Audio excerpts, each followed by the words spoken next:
how about them tops, son? All day, SEC boys. SEC, they supposed to be SEC. Where's your day, baby? You're listening to the Red Out Podcast.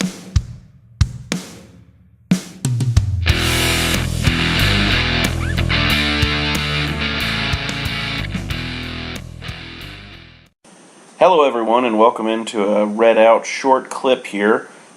This is from our latest episode. Hope you enjoy.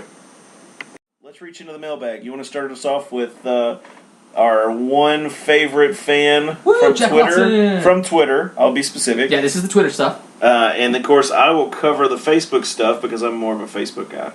I don't do all the hate-filled stuff like Jake does. No, it's just. I have a lot. I got hate in your heart. Got to let it out sometimes. Yeah. So Jack Watson, one of our diehard Twitter followers, asked, and now we don't necessarily have an answer, but we have more information. Jack, if this is the first time you're seeing it, though you're on Twitter a lot, so probably not. Coach Sands is having back surgery. He's going to be out at least the next 2 games, and who knows? Yeah, I mean it could be the rest of the theoretically. If we do get a bye, it could be the first game of the tournament or the pod, whatever you want to call it, when he comes back. Theoretically, I don't know. It could be the second. It could be that pod at the end of the season, or it could be, like you said, the conference tournament. I don't know. Just don't rush back. Like that comment, so. Oh yes, we shall. Like the comment. Takes down. He's been really good so far. I've been really impressed with how he's been. Yeah, for yes. Sure. But I mean, what are we going to do if he keeps winning games? I mean, currently he's undefeated as a head coach in Division I basketball. So I mean, that's pretty good. He's batting 1,000. Yes. 2-0. You gotta love that. Already answered Matt. Let's see here. Yeah, Mike Burke. Yes, I understand the hate of EKU because I experienced the twilight of that hate, so I completely understand. Well, yeah, and that one time they beat us in basketball a couple years ago that made me really mad because that was a game we shouldn't have lost. Yeah. So yeah, I'm in the boat with hating on Eastern. I loathe Eastern. I still wish we had a couple of our old VC rivals, at least Murray State and Eastern Kentucky in basketballs. Those are 2 games that we should always have every season. I don't care what it does to our RPI or strength of schedule. That should always be it. Seriously, I agree. All the in-state stuff needs to stay because the local rivalries are some of the best. How many players will put their name in the draft, and how many will come back to school? That question comes from Darren Johnson. I'll go with this: 2 put their names in, and 0 come back.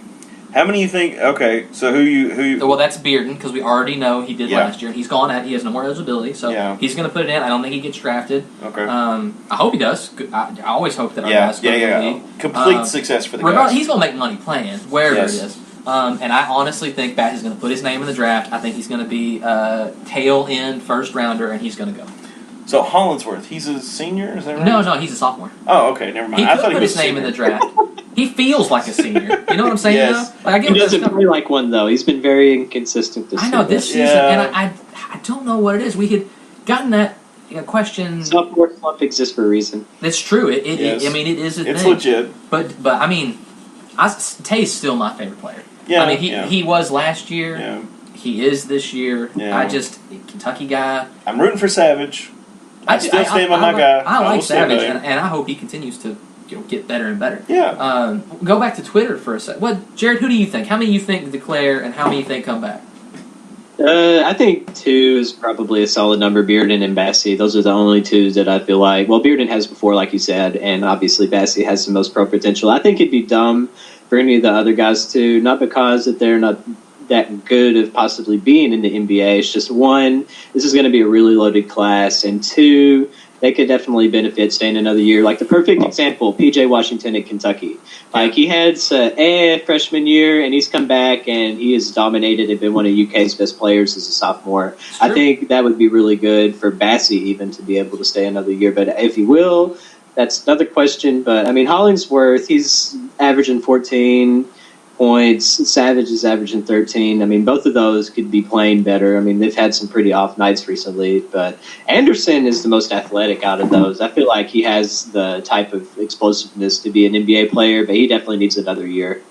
I actually think there's just going to be one, and it's going to be Bearden. Bassey's going to stay.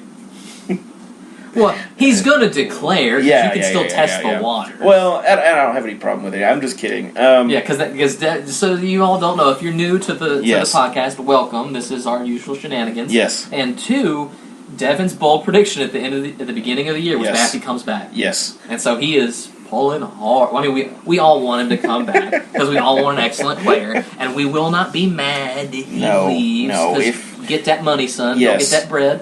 Yes. But still. I think, honestly, I think the contributing factor is going to be what's he going to make.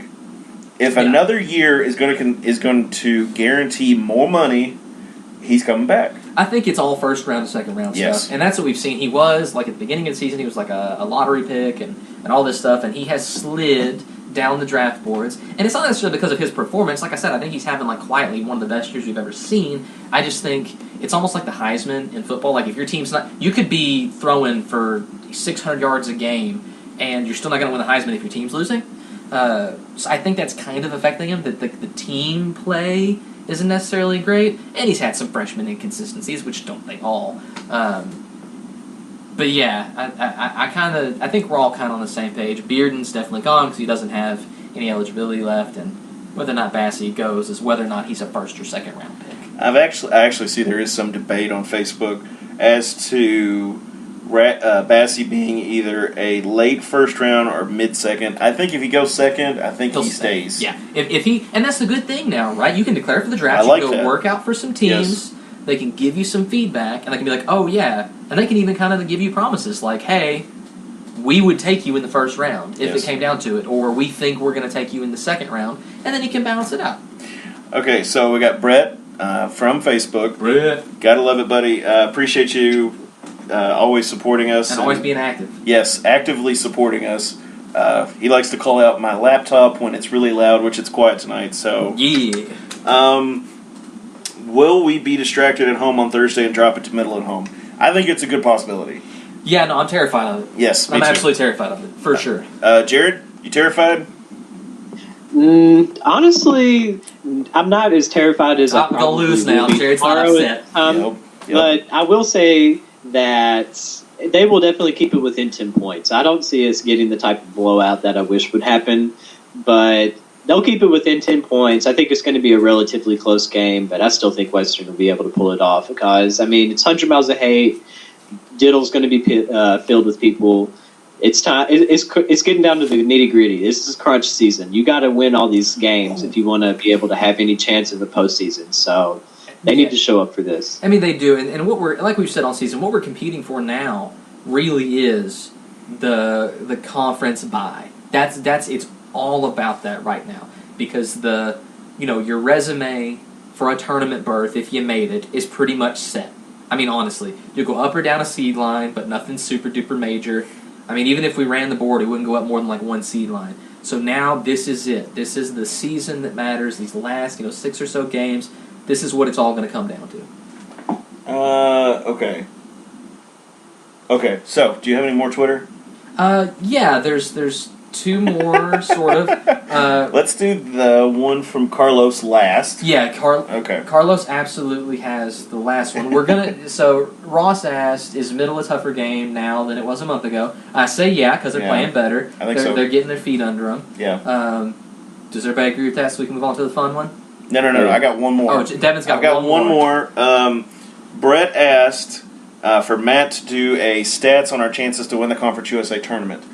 I have a slightly exclusive from Matt. Oh. I asked him, I was like, hey, can you do a quick Matt stats on our chances to win Conference USA tournament? Get it. So this is what he says. Okay, Blood, for Western to win the pod, and ultimately, okay, Blood. Yeah, that's how we talk to each other.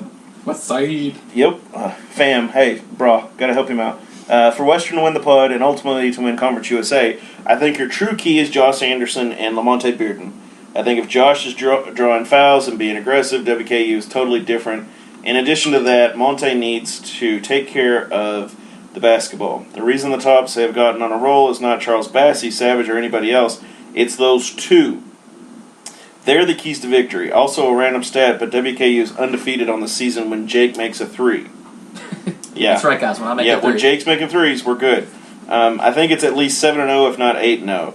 I think that's more an indication of the style of the game versus Jake just being the difference maker. Way to be a difference maker, buddy. Right. I also think WKU running away with it relies on those factors still being good. Bassey being incredible like he's been, and Tavion getting back to his normal self. What's amazing is he hasn't been very good lately, and we've won 7 of 8. I also think Savage must be decent. He doesn't have to be making 60%, but he needs to make at least 40% overall from the field for him not to be a liability. Obviously, if he's in the zone from deep, WKU should win every game by 20. My honest thought is we're hot now, and that's hard to maintain. They still don't feel like they've truly woken up. I told him that works. Other acceptable answers were 69%. 69. Yeah. Yeah, I was just going to be like, 70%. That's our chances. Nothing else. But, Nothing else. Nope. Okay. So, we're not going to do a rank tonight because we're really out of stuff to rank. Seriously though, I mean, we'd be digging in the dumpster for stuff to rank at this point. Favorite animal starting with A was not very, very fun tonight. Aardvark, good job. Antelope, anteater. Okay, Army. Sorry. So, we've covered this question before. We did a ranked on it. Sort of. Yes. We did best. Yes. This is a little different. This is more specific. Okay, read the question. So this comes from Carlos Sierra, which, by the way, Carlos, I don't know if you follow us yet, but you ought to. Yes. Same thing with the person who commented on and kind of answered it, Miss Jessica. Go ahead and give us a follow because we do this kind of shenanigans all the time. pretty frequently. Yeah, Yep. pretty frequently. So the question was, what is the quietest bathroom to poop in on campus? Yes. Let me drop in one, and it's going to take me a while to find it. Fletcher, the fearless leader of Towrac, threw in his. Where is it? For me, I actually agree with Jessica, right? Okay. She says Craven's floors 1 through 3. And if you've ever been, if you're in Craven's, you know that those floors are stupidly quiet, not only in the bathrooms, but in most places. Now, I will say, if you're looking for like super duper off the beaten path, super duper quiet, if you go into the library and you go into you walk into Helm there at the little cafe where Java City is, and you hang a left, and you go through those doors near like all the Confucius stuff, all the Chinese stuff. Okay. And you go in there, and they got the cool map and everything. If you continue on and go down the stairs in there, go down to the floor below that. You're not going into Cravens, you're still in Helm, and you go all the way down to like the bottom of Helm. There's essentially there is like some actual Kentucky law books. There's some old law reporters down there, which I didn't know until I came back. One day I was farting around, pun intended. And you can go down this long hallway, which is very squeaky if you don't have on good shoes. I don't know what they put on the floor, but it's very well waxed. Yes. Jake is a big fan of George R.R. Martin and J.R.R. Tolkien, who like to illustrate walking down a hallway. So go ahead. Oh, absolutely. I love descriptions of walking. It's my favorite type of literature. I completely zone out and skim those parts, but go ahead. Yeah. You're good. So you walk down the hall, and you go through 2 sets of doors. You got to kind of go past a desk where somebody will look at you funny. But when you go down to the end of the hallway, you'll go through these big, like, blast doors into what looks like you shouldn't be there. But there's a bathroom there. There's a set of bathrooms there, and they're very old. Do not get me wrong. They're very old. It's almost like you're in a stairwell, like where the bathrooms are.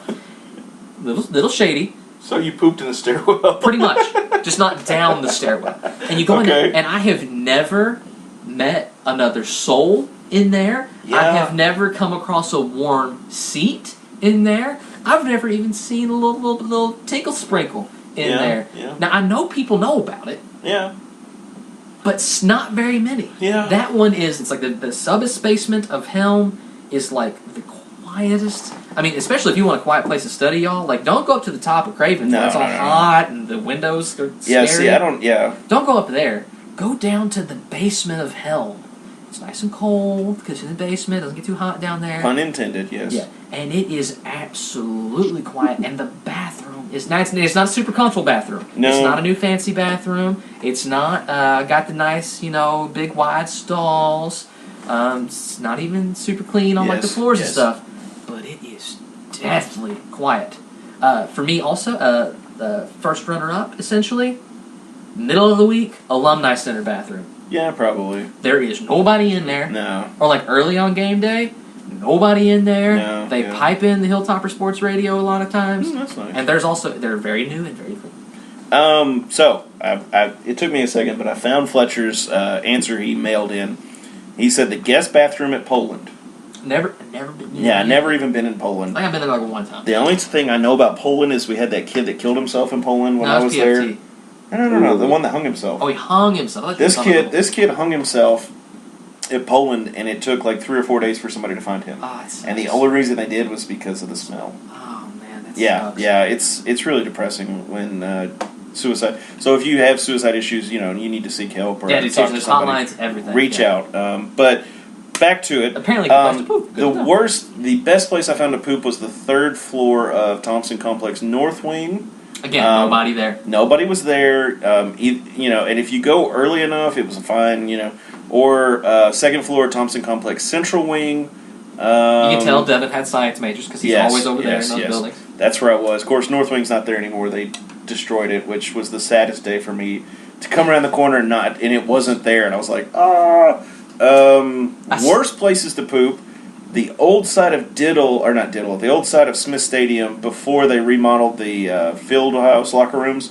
They didn't have doors on the bathroom stalls. Nice. So it was really awkward coming around a corner and seeing somebody poop. But the best place to go in there was to go to the last stall because most of the time people would stop before they got to that one. Yeah. It was really awkward when you made the corner and there was somebody there, though. It's kind of terrifying. I would get like poop fright. I would like stage fright and not be able to go. See, my wife makes fun of me because I have poop fright. If I go to a bathroom at a store and somebody else is in there, I can't poop. I literally will just sit there. Yeah. I understand that. Jared, are you got poop fright? Similar to stage Yeah, I fright? feel you on that. It's just so uncomfortable. It's Yes, I'm not comfortable. I don't like it. In emergencies only. Yes, it's literally like my poo is like Exorcist. And it's like no. I cannot put that ungodly thing onto someone else. So how can I put it on someone else? Lord, I will not scare a small child. How aggressive is that? Move! Okay. Get out of the way, Jared. What do you think is the quietest bathroom to go in on campus? All right, so with me being a music person and everything, I would definitely have to say the new music rehearsal hall, but it can be sometimes noisy in there. Usually the doors are pretty good at isolating like the conducting classes going on or like the instrumental bands rehearsing with like brass and stuff. But if you hit it when there's nothing going on, like in between classes or like especially afterwards, like at night, that place is dead. And on the one on the second floor, like it's single occupant too, so you can like lock the door, have privacy. Ooh, nice. No one else there. It's new facilities and everything, but both of the bathrooms, like up and down in the music rehearsal hall, very good, very good. Dude, when you were talking about the conducting classes and like the brass bands playing, all I can think is like just pooping to like a tuba as like a soundtrack, like Can't even do it. Yeah, like that, like literally that's all I can think of is like how you could be serenaded by a brass band. Like maybe next time I'm on campus and I drop through, I might go try to find that. That's right. Just You go. want to. It's right below FAC. Yeah, I know. And I've seen. I've never been in there. I think I've walked through there once as like a shortcut. Yes. Like to go through. Yes. But other than that, kind of like how you do with There's like a rice. ton of stairs, but other than that, it's nice. I think I had an anthropology class there, but like I never had any music classes, so I would literally like walk through and hear that. But in my mind, I'm just picturing not necessarily the serenading, but like you just let one rip and there's like it just echoes down the hall because it's everything's great so acoustics. Yes, the acoustics just goes and it's like rip and you're like, oh my gosh. Yeah, just And you can just say it was a brassage. this yeah. really crappy sousaphone. Yeah, sure. But don't crap in the sousaphone. That is a terrible prank. Don't Oh do that. Lord, don't do that. Yeah. Okay. I don't know if you know this or not, Jared. Did Matt used to play? He used to be in the pep band, didn't he? Yeah, he was. What did he play? Do you remember? Yeah, he played sousaphone. Oh, there we go. Nice. Yes. I didn't even know that, but yeah, I could tell. I was gonna say I see him playing like a sousaphone or like other large brass instrument. Oh my gosh, that is awesome. Boom. But with that, we will conclude for the evening. I'm trying to use bigger words. Watch the Lady Tops. Go show out for them. They play 7:30 against MTSU. What is the dudes? What time do the guys play? They start at 7 tomorrow. They start at 7. Okay. Yeah, and so the men are at home, ladies are abroad. But Yes. Yeah, if you're around Murfreesboro and you're a Hilltopper fan, Bless go your see them. If you are near Alabama, Birmingham, go see the girls play on the 16th. They play at 3 o'clock. And the men are at home both games. So, Yep. MTSU, UAB, show out for the Tops. Salute to our guys, our recent new downloaders to the Hilltopper Nation and the Red Out crew from Saudi Arabia. Yeah, right. Yeah, I haven't had Jake in here to tell that to. Well, you were texting me about the about hitting 1,000 downloads, Yes. which is an awesome. We have hit milestone. 1,000 downloads And this we year. had a bunch of new people from Saudi Arabia doing some downloads. So thanks, guys. I don't know when you listen to it, but awesome. Keep it up. And hey, if you guys are paying attention and you listen to us, tell us what it's like to watch WKU games abroad and to be listening and cheering from Saudi Arabia. If you guys have watch parties or something, that's awesome. Let us know. Yes. And if you would like to sponsor us, just DM us. We'll get in touch with you. But absolutely. Yes. I hate to push the sponsorship, but we'd appreciate it. We love money. Yes.